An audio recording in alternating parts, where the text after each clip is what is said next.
Hi hello friends, എല്ലാവർക്കും നമസ്കാരം. എല്ലാവർക്കും ചാനലിലേക്ക് സ്വാഗതം. ഇന്ന് ഞാൻ വന്നിരിക്കുന്നത് ഒരു അടിപൊളി കടലക്കറിയുടെ റെസിപ്പി ആയിട്ടാണ്. തേങ്ങ ചേർക്കാതെ, തേങ്ങ വറുത്തരക്കാതെ നമുക്ക് ഹോട്ടലിൽ നിന്നൊക്കെ കിട്ടുന്ന കടലക്കറിയില്ലേ, ആ ഒരു ടേസ്റ്റിൽ, ഹോട്ടൽ ടേസ്റ്റിലുള്ള ഒരു അടിപൊളി കടലക്കറിയാണ്. അപ്പോൾ വീഡിയോ സ്കിപ്പ് ചെയ്യാതെ മുഴുവനായി കാണുക. ഇഷ്ടപ്പെടുകയാണെങ്കിൽ ഒന്ന് ട്രൈ ചെയ്ത് നോക്കുക. ട്രൈ ചെയ്ത് നോക്കിയിട്ട് നിങ്ങൾക്ക് ഇഷ്ടപ്പെടുകയാണെങ്കിൽ ഫ്രണ്ട്സിനും മറ്റുള്ളവർക്കും ഷെയർ ചെയ്ത് കൊടുക്കാനും മറക്കരുത്. നമുക്ക് വേഗം വീഡിയോയിലേക്ക് കടക്കാം. ഞാനിവിടെ 1/4 കപ്പ് കടല എടുത്തിട്ടുണ്ട്. അപ്പോൾ ഇത് 2-3 തവണ നന്നായിട്ട് കഴുകിയിട്ട് കുതിർത്ത് വെച്ചതാണ്. 8 മണിക്കൂർ ഞാനിത് കുതിർത്ത് വെച്ചിട്ടുണ്ട്. അപ്പോൾ ഈ കുതിർത്തി വെച്ചിട്ടുള്ള ഈ വെള്ളത്തോടെ തന്നെ നമുക്കിത് വേവിച്ചെടുക്കാം. അപ്പോൾ ഇത് കുക്കറിലേക്ക് ഇട്ടിട്ടൊന്ന് വേവിച്ചെടുക്കണം. വെള്ളം ആവശ്യമെങ്കിൽ കുറച്ചുകൂടി ഒഴിച്ചു കൊടുക്കാം കേട്ടോ. നമ്മുടെ ഈ കടല മുങ്ങുന്ന വണ്ണം വെള്ളം വേണം. അപ്പോൾ ഇതിലേക്ക് കുറച്ച് ഉപ്പ് കൂടെ ചേർത്തിട്ടൊന്ന് മിക്സ് ചെയ്ത് കൊടുക്കാം. എന്നിട്ട് നമുക്കിത് അടച്ച് വെച്ച് വേവിച്ചെടുക്കാം. 5 വിസിൽ വരുന്നത് വരെ നമുക്കിത് വേവിച്ചെടുക്കാം. കടല വെന്ത് വരട്ടെ. ആ സമയം കൊണ്ട് നമുക്ക് കുറച്ച് കാര്യങ്ങൾ ചെയ്യാനുണ്ട്. അപ്പോൾ ആദ്യം നമുക്ക് കുറച്ച് പൊടികളൊന്ന് റോസ്റ്റ് ചെയ്തെടുക്കാം. അപ്പോൾ അതിന് വേണ്ടിയിട്ട് ഒരു പാനിലേക്ക് 2 ടേബിൾ സ്പൂൺ മല്ലിപ്പൊടി ചേർത്ത് കൊടുക്കാം. 1 ടേബിൾ സ്പൂൺ മുളക് പൊടി ചേർത്ത് കൊടുക്കാം. പിന്നെ ഗരം മസാല ചേർക്കണം. 1 ടീസ്പൂൺ ഗരം മസാല ചേർത്ത് കൊടുക്കാം. അതുപോലെ 1 ടീസ്പൂൺ കുരുമുളക് പൊടി ചേർത്ത് കൊടുക്കാം. 1/2 ടീസ്പൂൺ മഞ്ഞൾപ്പൊടി കൂടെ ചേർത്ത് കൊടുക്കാം. അപ്പോൾ ഈ പൊടികളൊക്കെ ചേർത്തിട്ട് ഇതൊന്ന് ഡ്രൈ റോസ്റ്റ് ചെയ്തെടുക്കാം. ഓയിലൊന്നും ഒഴിക്കാതെ ഇതുപോലെ ഡ്രൈ റോസ്റ്റ് ചെയ്തെടുക്കാം. പിന്നെ ഇവിടെ മല്ലിപ്പൊടിയാണ് മുളക് പൊടിയേക്കാളും കൂടുതൽ എടുത്തിട്ടുള്ളത്. ഹോട്ടലിൽ നിന്നൊക്കെ കിട്ടുന്ന കറിയിൽ മല്ലിയുടെ ടേസ്റ്റും സ്മെല്ലൊക്കെ മുന്നിട്ട് നിൽക്കും. അപ്പോൾ അതുകൊണ്ട് തന്നെ മല്ലിപ്പൊടി കൂടുതൽ എടുക്കണം. ഇതിവിടെ ഇപ്പോൾ റെഡി ആയിട്ടുണ്ട്. നന്നായിട്ട് ചൂടായി വന്നിട്ടുണ്ട്. നമുക്കിത് വേഗം തന്നെ വേറൊരു പാത്രത്തിലേക്ക് മാറ്റി വെക്കാം. ഇല്ലെങ്കിൽ പെട്ടെന്ന് കരിഞ്ഞു പോകാൻ വേണ്ടിയിട്ട് സാധ്യതയുണ്ട്. ഇനി നമുക്ക് പാനിലേക്ക് 2 ടേബിൾ സ്പൂൺ ഓയിൽ ഒഴിച്ചു കൊടുക്കാം. വെളിച്ചെണ്ണയാണ് ഇവിടെ എടുത്തിട്ടുള്ളത്. അപ്പോൾ വെളിച്ചെണ്ണ ചൂടായിട്ട് വരുമ്പോൾ അതിലേക്ക് 1 ടീസ്പൂൺ കടുക് ചേർത്ത് കൊടുക്കാം. കടുക് പൊട്ടി വരുമ്പോൾ സവാളയും പച്ചമുളകും ചേർത്ത് കൊടുക്കണം. 1 സവാളയാണ് എടുത്തിട്ടുള്ളത്, പിന്നെ 2 പച്ചമുളക്.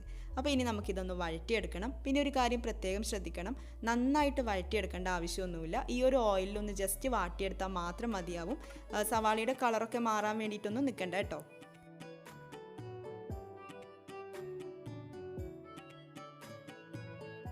ഇതിലേക്ക് ഇഞ്ചി, ചെറിയൊരു കഷ്ണം ഇഞ്ചി ചതച്ചതും 6 അല്ലി വെളുത്തുള്ളിയും കുറച്ച് കറിവേപ്പിലയും കൂടെ ചേർത്തിട്ടൊന്ന് വഴറ്റിയെടുക്കാം.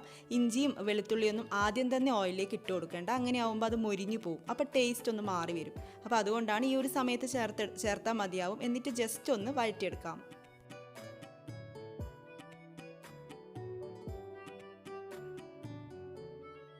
അങ്ങനെ സവാളയും ഇഞ്ചിയും പച്ചമുളകൊക്കെ വഴറ്റിയെടുത്തിട്ടുണ്ട്. ഈ ഒരു പാകത്തിൽ വഴറ്റിയെടുത്താൽ മതിയാവും. നന്നായിട്ട് കളർ ചേഞ്ച് ആവാൻ വേണ്ടിയിട്ട് നിൽക്കുകയൊന്നും വേണ്ട. അപ്പം നമുക്കിത് എടുത്തു വെക്കാം.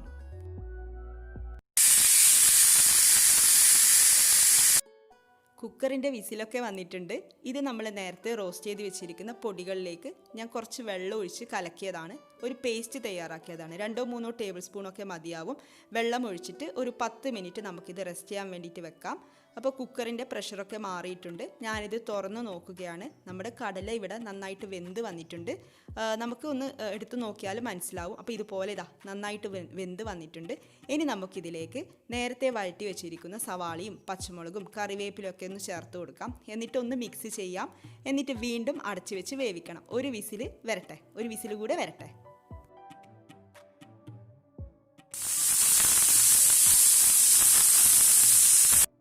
പത്ത് മിനിറ്റ് കുതിർത്ത് വെച്ച മസാല പേസ്റ്റ് നമുക്കിനി മിക്സിയുടെ ജാറിലേക്ക് ഒന്ന് ഇട്ട് കൊടുക്കാം. ഇതൊന്ന് അരച്ചെടുക്കാൻ വേണ്ടിയിട്ടാണ്.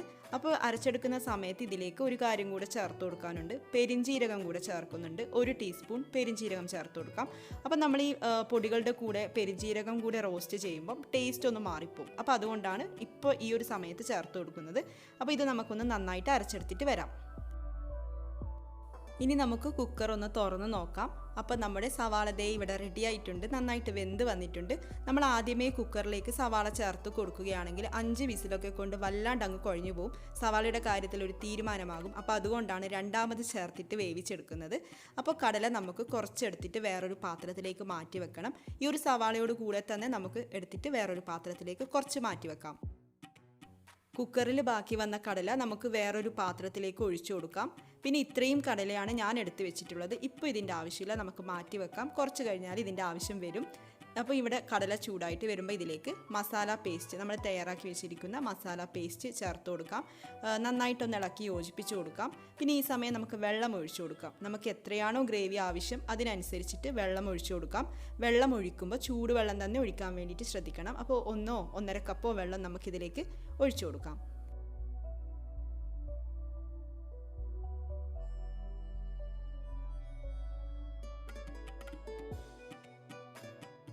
കറി ഇവിടെ ചൂടായിട്ട് വന്നിട്ടുണ്ട്. പക്ഷേ കറി ലൂസായിട്ടാണ് ഇരിക്കുന്നത്. കടലയും കറിയും തമ്മിൽ മിക്സ് ആവാതെ കറി ഇതുപോലെ ഗ്രേവി ഇതുപോലെ ലൂസായിട്ടാണുള്ളത്. അപ്പോൾ എന്താ ചെയ്യേണ്ടതെന്ന് വെച്ചാൽ നമ്മൾ നേരത്തെ എടുത്ത് വെച്ചിരിക്കുന്ന കടല നമുക്ക് അരച്ചെടുക്കണം. ഇതുപോലെ ഒന്ന് അരച്ചെടുക്കണം. കുറച്ച് വെള്ളമൊക്കെ ചേർത്തിട്ട് ഇതുപോലെ തിക്കായിട്ടൊന്ന് അരച്ചെടുക്കാം. അത് നമുക്ക് ഈ കറിയിലേക്ക് ചേർത്ത് കൊടുക്കണം. എന്നിട്ടൊന്ന് മിക്സ് ചെയ്തെടുക്കണം. ഈ കടല അരച്ചത് കറിയിലേക്ക് ചേർത്ത് കൊടുക്കുമ്പം കറി നല്ല തിക്കായിട്ട് വന്നോളും. ഇത് ചേർത്ത് ഉടൻ തന്നെ മിക്സായി കിട്ടാൻ കുറച്ച് പാടാണ്. അപ്പോൾ ഇതൊന്ന് ചൂടായിട്ട് വരുമ്പം ഇത് കറിയിലേക്ക് മിക്സ് ആയിക്കോളും.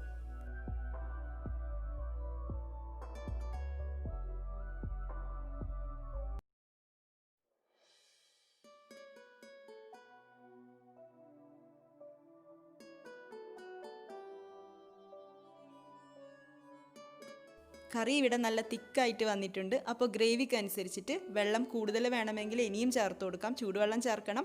അപ്പോൾ എത്ര വെള്ളം ചേർത്താലും കറി ഇതുപോലെ തിക്കായിട്ടിരിക്കും. ഇനി നമുക്കിതിലേക്ക് ഗരം മസാല ചേർത്ത് കൊടുക്കണം. ഞാനിവിടെ 1 ടീസ്പൂൺ ഗരം മസാല ചേർക്കുന്നുണ്ട്.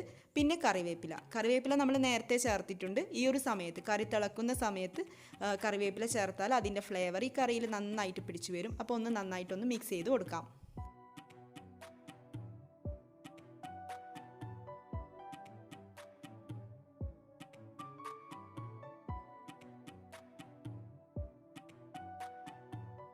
അപ്പോൾ എല്ലാവരും ഈ ഒരു കറി ഒന്ന് ട്രൈ ചെയ്ത് നോക്കണം. വറുത്തരച്ച കറിയേക്കാളും സൂപ്പറാണ് കേട്ടോ. ചിക്കൻ കറിയുടെ ടേസ്റ്റുമാണ്. പിന്നെ എന്താ വേണ്ടത് പുട്ടിൻ്റെ കൂടെ? അപ്പോൾ ട്രൈ ചെയ്ത് നോക്കുക.